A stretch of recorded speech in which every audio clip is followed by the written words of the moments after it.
Okay, this video is how to assemble a gearbox on a Jawa motorcycle. In this case, this is a Type 559, but the assembly is similar to a certain extent on most models, including the newer ones. Now, what we have here is the main shaft. It has two gears on it.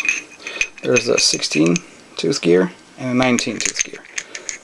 They have grooves for forks on them. So the first thing you do is you insert the main shaft into the bearing. Should fits pretty good in there, just like that. So it spins nicely.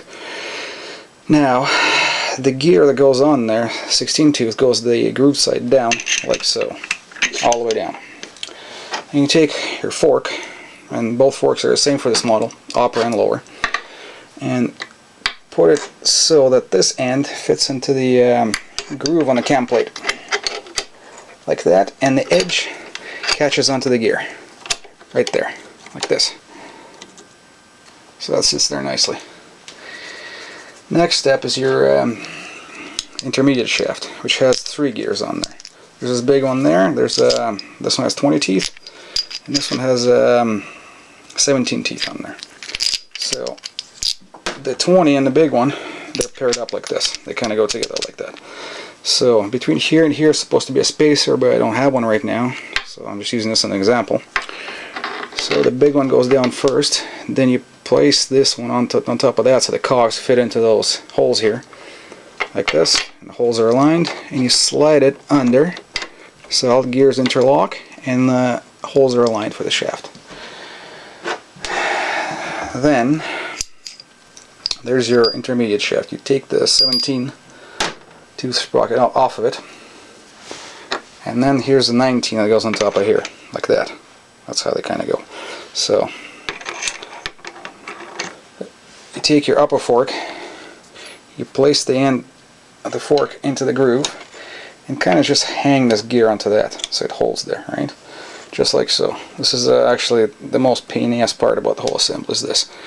And you carefully slide the 17-tooth gear with this groove onto the fork from this side. You kind of have to hold the whole thing together, and so the hole is somewhat aligned.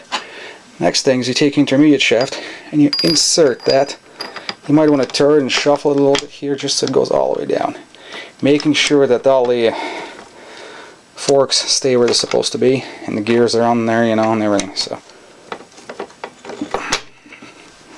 almost there. There we go. Now this is down. You'd even turn a little bit, but still a little bit off axis right now. Next thing is this guide rod. You want to make sure this is nice and straight, because that's the makes everything shift. And it's supposed to be inserted right through all those holes into the forks and into the cam plate,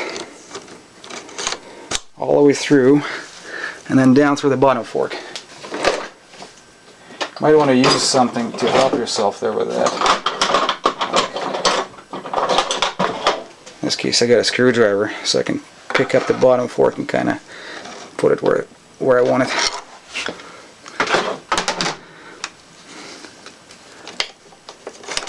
There we go. The guide is in. With your finger, you might want to feel it on the bottom, make sure it went all the way through aluminum. And there you go. Everything's nicely spinning. All gears are aligned.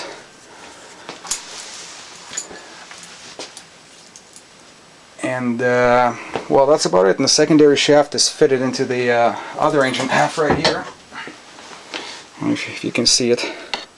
It's right there, and it spins from the sprocket at the other end.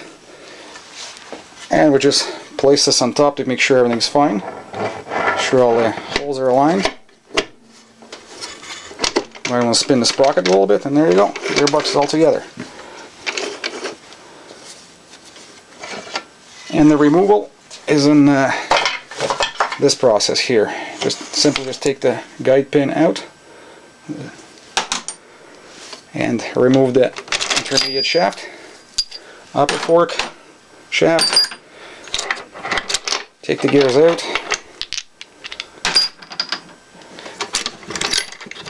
pull out the main shaft, the bottom fork comes out this way, and that's it.